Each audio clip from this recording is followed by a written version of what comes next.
नमस्कार फ्रेंड्स, आप देख रहे हैं सरकारी जॉब भर्ती। मैं हूं हेमंत साहू। दोस्तों, अभी के जो टॉपिक है उसको देखने वाले हैं। गणित का क्वेश्चन है जो कि सीजी टेट में अधिकतर पूछे जाते हैं। तो इस तरीके से जो आज का क्वेश्चन रहेगा वहाँ 5 क्वेश्चन रहेगा जो कि बहुत ही इंपॉर्टेंट है।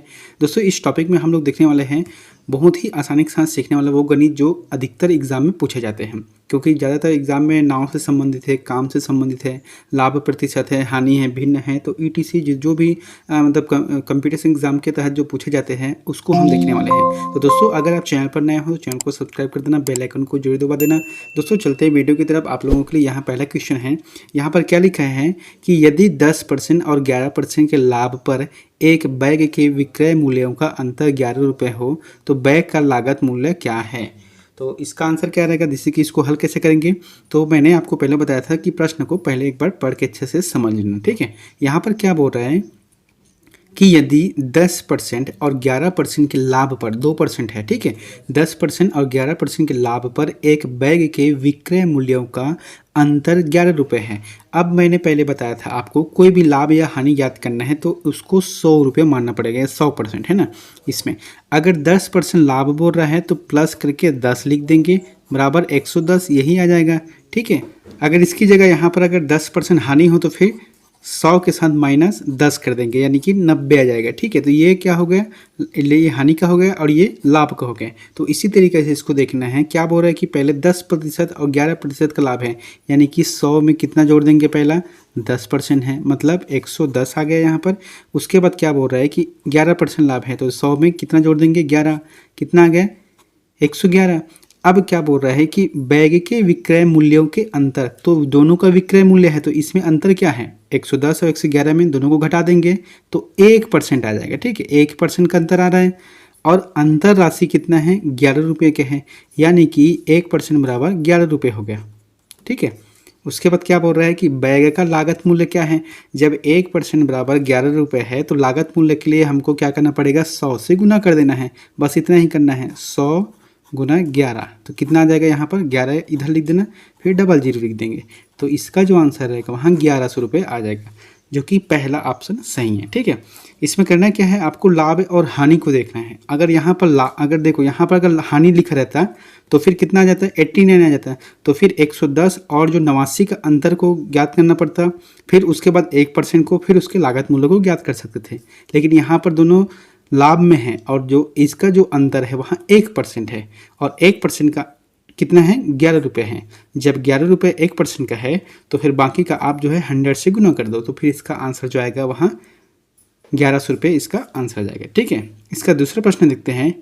दूसरा प्रश्न है, किसी गांव की जनसंख्या 5% घट जाती है। यदि वहाँ जनसंख्या 3000 अधिक होती है तो जनसंख्या में 10% वृद्धि हो जाती है। तो गांव की मूल जनसंख्या को ज्ञात करना है, ठीक है। प्रश्न क्या बोल रहा है, किसी गांव की जनसंख्या में 5% घट जाती है। दोस्तों, मैंने वह पहले बताया था, जो लाभ हानि सिस्टम वाला जो मैंने बताया था अभी पिछले क्वेश्चन में, उसी आधार पर यहाँ बनेगा, ठीक है। यहाँ पर क्या बोल रहा है कि 5% घट जाती है यदि वहाँ जनसंख्या 30, यहाँ पर यदि वह जनसंख्या 3000 अधिक होती है तो जनसंख्या 10% अधिक हो जाती है, ठीक है। अब देखो, इसको हमको ज्ञात कैसे करना है। जैसे कि मैंने पहले बताया था कि 5% घट जाती है, यानी कि 100 में क्या लिख कर देना है, 5% घटा देना है। उसके बाद कितना बचा, 95% है ना। तो ये 95% हो गया। उसके बाद क्या बोल रहा है यहाँ, अगर 3000 अधिक होती है तो जनसंख्या 10% वृद्धि हो जाती है, यानी कि कितना है, 100 में से प्लस 10 जोड़ देंगे तो कितना आ गया, 110%, यही है ना। और उसके बाद क्या बोल रहा है यहाँ पर, अच्छे से समझना कि देखो 95 और 110 का अंतर क्या आ रहा है, 95 और 110 का जो अंतर है वहाँ 15 का है, ठीक है, 15% का है। और यहाँ पर क्या बोला है कि 3000 अधिक होती है, यानी कि जो 15% बराबर है यही 3000 है। आया समझ में। यहाँ पर देखो क्या बोल रहा है कि 5% घट जाती है मतलब 95% है, 10% बढ़ जाती है मतलब 110% है।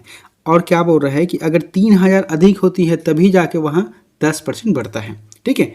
तो फिर हुआ क्या कि दोनों के बीच का जो अंतर है वहाँ 15% है, और जब 15% है तो बराबर कितना आ गया, 3000 आ गया। तो 15% बराबर 3000। अब इसका हमको 1% में ज्ञात करना है, तो 15% के जब 1% निकालेंगे तो कैसे निकालते हैं उसको, 3000 को जो है भाग देंगे किससे, 1500 से, यहाँ पर 15% से। तो इसको एक बार में यहाँ से 2 बार में चला गया है ना, 200 आ जाएगा, ठीक है। 1% बराबर आ जाएगा 200, 1% बराबर 200 आ गया है। ये जो है जनसंख्या है, 200 जनसंख्या है। अब क्या ज्ञात करना है हमको, गांव की मूल जनसंख्या को ज्ञात करना है। अब जब ऐसी प्रश्न आता है गांव की मूल जनसंख्या को ज्ञात करना है, तो इसको जब 1% बराबर 200 है तो इसको हम 100 से गुना कर देंगे, क्योंकि 1% बराबर 200 है तो 100% बराबर वही पूरा गांव की जनसंख्या होगा, तो फिर 200 उसके बाद गुना कर देंगे तो क्या आ जाएगा यहाँ पर, इसका जो आंसर है वहाँ 3, हाँ ये 20,000 आ जाएगा। ठीक है, 20,000 इसका गांव का पूरा जनसंख्या है। क्या बोल रहा है कि यदि गांव की जनसंख्या 5% घट जाती है, यदि वहाँ जनसंख्या 3,000 जो है अधिक होती है, तो जनसंख्या 10% जो है वृद्धि हो जाती है। तो गांव की मूल जनसंख्या क्या है, 20,000। गांव की जो मूल जनसंख्या आ जाएगी यहाँ पर 20,000, जो कि तीसरा ऑप्शन सही है। ठीक है, तो इस तरीके से इसको हल करना है, ज़्यादा कुछ नहीं, बस जैसा बोल रहा है वैसे ही करना है। जहाँ पर अगर प्रतिशत घट रहा है या कम हो रहा है तो आपको जो है 100 से कम माइनस कर देना है या फिर बढ़ा देना है। ठीक है, तो उसी के बीच का जो अंतर है जो ज्ञात करके 1% ज्ञात कर देंगे और जो आएगा उसको 100 से गुना कर देंगे, तो इसका आंसर आ जाएगा। तो इस तरीके से दूसरा क्वेश्चन को हम हल कर सकते हैं। ठीक है, इसमें कुछ करने की ज़रूरत नहीं है दोस्तों, जो भी आपको जो प्रश्न बोल रहा है बस वैसे ही करना है आपको। इसका तीसरा प्रश्न देखते हैं। तीसरा प्रश्न है, सलीम की आयु 10 वर्ष है, उसके दादाजी की जो आयु है वह 62 वर्ष है, तो कितने वर्ष के बाद उसके दादाजी की आयु से 5 गुना होगी, यानी कि उसके दादाजी से 5 गुना होगी। जैसे कि 5 गुना का मतलब अगर उसके सलीम का आयु अगर 5 वर्ष है तो उसके दादाजी की उम्र 5 पंचे 25 वर्ष होना चाहिए, क्योंकि 5 गुना अधिक है। ठीक है, तो जब भी ऐसा प्रश्न आए तो मैंने आपको पिछले वीडियो में 2 तरीके से बताया था। एक तो x मान के कर सकते हैं, ठीक है, जैसे कि यहाँ पर 10 वर्ष है प्लस x है, उसके दादाजी का कितना है यहाँ पर 62 वर्ष है, प्लस x मान लेंगे, फिर इसका जो है 5 वर्ष है, तो इस तरीके से करेंगे। लेकिन यह जो प्रोसेस है वह लंबा प्रोसेस है। अपने को जैसे कि एग्ज़ाम में बैठना है, एग्ज़ाम में कम समय में जल्दी हल करना है, तो उसको हम कैसे करेंगे, ये वाले मेथड से हल नहीं करेंगे। तो हमको क्या करना है, जब भी ऐसा प्रश्न आता है तो जो ऑप्शन में दिया गया है हम उसी आधार पर करते हैं। ठीक है, इसको देखते हैं। जैसे कि क्या बोल रहा है कि 10 वर्ष की आयु है और उसके दादाजी की आयु 62 वर्ष है, और जो है इसमें 5 गुना हो जाएगी। तो अगर हम जो है 10 में अगर 6 जोड़ते हैं, जैसे कि इसको ले लेते हैं, ठीक है, जैसे पहला ऑप्शन है इसको ले लेते हैं, 10 में अगर 6 जोड़ देंगे तो कितना आ जाएगा, 16 आ जाएगा, और यहाँ पर 62 में अगर 6 जोड़ेंगे तो कितना आ जाएगा, 68 आ जाएगा। तो आपको ये देखना है कि 62 जो 60 है वहाँ 68 का जो है 5 गुना है क्या, नहीं, क्योंकि जो है 16 पंचे कितना होता है, यहाँ पर आ जाएगा 80 हो जाएगा। ठीक है, तो ये तो कट गया है क्योंकि 80 हो रहा है तो नहीं आ पाएगा, तो ये आंसर जो है गलत आ जाएगा। उसके बाद हम 5 से देखते हैं, तो 10 को अगर 5 से जोड़ देंगे कितना आ जाएगा, 15 आ जाएगा। उसके बाद जो है 62 का 5 अगर जोड़ते हैं तो कितना आ जाएगा, 67 आ जाएगा। तो 15 गुणित 5 करके देखो 67 आता है क्या, तो नहीं आएगा, क्योंकि 15 गुणित 5 करेंगे तो फिर 75 आ जाता है ना, 15 पचे 75 आ जाएगा। फिर उसके बाद 4 करके देखते हैं, तो यहाँ पर 10 और 4 14 हो गया। उसके बाद है 62 का 4 कर देंगे कितना आ जाएगा, यहाँ पर 66 आ जाएगा। तो 66 यानी कि 14 का 5 गुना है क्या, 66, तो 14 पंचे कितना आ जाएगा, यहाँ पर 70 आ जाएगा। ये भी नहीं है इसका आंसर, तो ये भी कट गया। अब बचा क्या, लास्ट का ऑप्शन। जब तीनों आंसर नहीं मिल रहा है, इसका मतलब ये होता है कि ये चौथा आंसर जो है सही रहेगा। आप करके देख भी सकते हो, जैसे कि 10 और 3 में जोड़ दो तो कितना आ जाएगा, 13 आ गया। ठीक है, उसके बाद जो है 62 में 3 जोड़ दो तो कितना आता है, 65 आता है। तो कोई मिला के 13 पंचे कितना आ जाता है, 13 पंचे 65, यही इसका आंसर रहेगा। कहने का मतलब यह है कि सलीम की आयु 10 वर्ष है, उनके दादाजी की आयु 62 वर्ष है।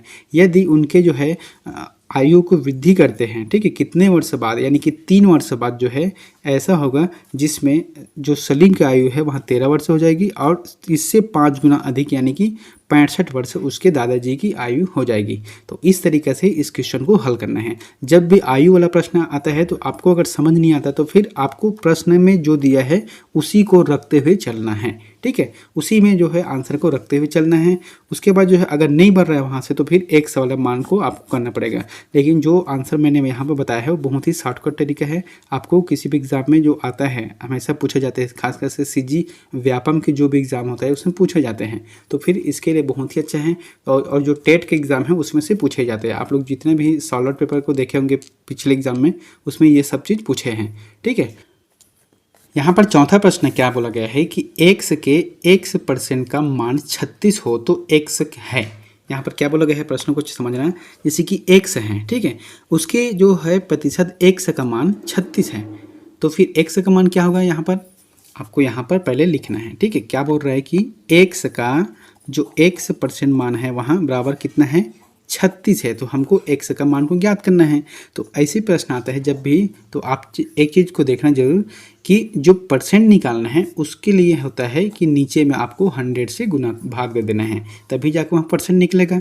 तो ऑप्शन यहाँ पर क्या है, x इधर है, x इधर है, क्योंकि 2x है, इसलिए जो है आपको 2x नहीं लिखना है यहाँ पर, क्योंकि यहाँ पर इज इक्वल है, याद रखना है ना, बराबर का चिन्ह है। अगर प्लस का रहता तो हम जो है 2x लिखते, लेकिन यहाँ पर जो है x स्क्वायर आ जाएगा।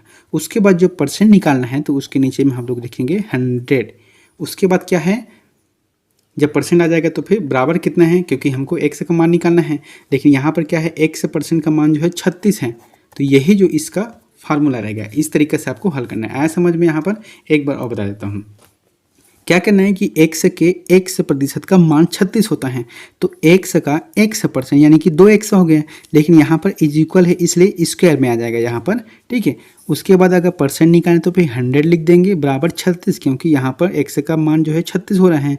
अब बचा क्या, हम तो x का मान निकालना है, यहाँ पर तो हमने लिख दिया है, तो इसको हम हल करते हैं। जैसे कि हल करेंगे तो क्या आ जाएगा, यहाँ पर सबसे पहले हमको क्या करना पड़ेगा, यहाँ से 100 को जो है 36 से गुना कर देंगे, क्योंकि यहाँ पर देखो 1 रहेगा, ठीक है, यहाँ पर बटा 1 रहता है, बटा 1 रहता है, तो इसको हम क्या करेंगे, आप इधर से भी गुना कर सकते हो या फिर इससे गुना कर सकते हो या फिर डायरेक्ट काट भी सकते हैं, लेकिन मैं यहाँ पर डायरेक्ट इसको लिख रहा हूँ। तो x² बराबर क्या आ जाएगा, अगर गुना कर देंगे तो 3600 आ जाएगा, ठीक। यहाँ पर अब देखो, यहाँ पर 2x² है, यहाँ पर कितना है, 3600 है, तो फिर अगर x ही लिखेंगे तो 3600 का स्क्वायर कितना आ जाएगा, यहाँ पर आप देख सकते हो बराबर 60 आएगा, क्योंकि जैसे कि यहाँ पर मैंने बता देता हूँ, यहाँ पर 60 गुनी 60 बराबर कितना आ गया, यहाँ से कट गया, फिर यहाँ से 6 शून्य 6 का 36 आ गया, यहाँ पर कितना बना, 3600 आ गया ना। तो इसी तरीके से जो 60 का स्क्वायर होता है वहाँ 3600 होता है, यहाँ पर x² है, यहाँ पर 36 का स्क्वायर है, तो कुल मिलाकर x का मान क्या आ गया, 60। यही इसका आंसर है, यहाँ पर लिखा भी है तीसरा आंसर में, ठीक है। क्या बोल रहा है कि x के x% का मान अगर 36 है तो x का मान क्या आ जाएगा, x का मान जो है 60 आ जाएगा, और यही इसका आंसर होगा। दोस्तों आज के वीडियो का जो है 5वां प्रश्न है इसको, ठीक है, तो इसको देखते हैं। बहुत ही अच्छा प्रश्न है, इसको जो है सीजी टेट में पिछले एग्जाम में जो पूछा भी गया था उसको हम देखते हैं कि मोहन ने अपनी माँ से कहा कि उसकी गुल्लक में, यानी कि जो गुल्लक रहता है, ठीक है, जिसमें पैसा जमा करते हैं, उसमें 11,1111 रुपये जमा हो गए हैं, यह धनराशि है। अब देखो यहाँ पर क्या बोल रहा है कि 11,1111 जो रुपए है राशि जमा हो गया है, तो धनराशि क्या है। यहाँ पर जो 4 ऑप्शन दिए गए हैं आप उसको पढ़ भी सकते हो, कितना है, जैसे कि यहाँ पर दशमलव के बाद दो जीरो है, इसको हटा देते हैं, ठीक है। उसके बाद क्या है, इकाई, दहाई, सैकड़ा, हज़ार, 10,000। तो यहाँ पर ऑप्शन क्या लिख रहे हैं कि 11,1100 यहाँ पर नहीं बढ़ रहे हैं, मतलब क्या है, यहाँ पर 11,111 आ रहे हैं, तो फिर इसका तो आंसर गलत हो गया ना, है, ठीक है। अब यहाँ पर देखेंगे तो वैसे ही होगा, तो जैसे कि यहाँ पर लिखा है इकाई, दहाई, सैकड़ा, हज़ार, 10,000, तो कितना आ गया, 12,111, जबकि यहाँ पर क्या बोला गया है, 11,000 के हिसाब से बोला गया है। तो इसको क्या करना है, हमको जैसा वो बोल रहा है बस उसी तरीके से रखना है, ठीक है, ज़्यादा कुछ करने की ज़रूरत नहीं है। यहाँ पर जैसे कि देखते हैं क्या बोल रहे हैं कि 11,000, तो आपको 11,000 लिख देना है, यहाँ पर 1 2 3 आ गए। उसके बाद धन करेंगे, क्या बोल रहे हैं कि 1100 रुपये बोल रहे हैं, तो हमको यहाँ पर 1100 लिख देंगे यहाँ से, ठीक है। उसके बाद क्या बोल रहे हैं, 11 रुपये बोल रहा है, तो इसको लिख देंगे ऐसा, तो कितना आ गया, यहाँ पर 1 आ गया, फिर यहाँ पर जो है 1 आ गया है, फिर यहाँ पर 1 आ गया है, फिर यहाँ पर 2 आ गया है, फिर यहाँ पर 1 आ गए हैं। दोस्तों ये जो टॉपिक है, यानी कि ये जो क्वेश्चन है, उसको सीजी टेट 2021 में जो हुआ था, है ना, उसमें पूछा भी गया था कि अगर 11,1111 रुपये को लिखना है तो किस तरीके से लिख सकते हैं, क्योंकि यहाँ पर तो जम नहीं रहा है। जैसे कि मैं इसको ले लेता हूँ, ठीक है, इकाई, दहाई, सैकड़ा, हज़ार, 10,000, तो 11,121 आ रहे हैं, जबकि यहाँ पर बोला क्या गया है 11,1111 रुपये, लेकिन इसका जो आंसर आ जाएगा ऐसा आएगा, क्योंकि हमको इस मेथड से हल करना है। जो अंक बोल रहा है उसको लिखते चले जाएंगे, फिर उस सभी अंकों को जोड़ देंगे। तो इसका जो टोटल आंसर क्या आ जाएगा, इकाई, दहाई, सैकड़ा, हजार, 10,000, यानी कि 12,111 रुपये। इसका जो आंसर है यहाँ ये सही रहेगा। मतलब हल करने का एक तरीका है, ठीक है। अगर चारों ऑप्शन में नहीं मिल रहा है, इसका मतलब आपको जो है जो जैसा बोल रहा है आपको उसी तरीके से करना पड़ेगा। तो इस तरीके से हल हो सकता है, ठीक है दोस्तों। ये तो था हमारा जो आज का 5 क्वेश्चन है, कंप्लीट हो रहा है। और वीडियो अच्छा लगा, आप लोगों को समझाने का तरीका अच्छा लगा तो प्लीज़ चैनल को लाइक कर देना, और जो है चैनल को सब्सक्राइब करके बेल आइकन को जरूर दबा देना। मिलते हैं नेक्स्ट वीडियो में एक नई जानकारी के साथ। Thank you.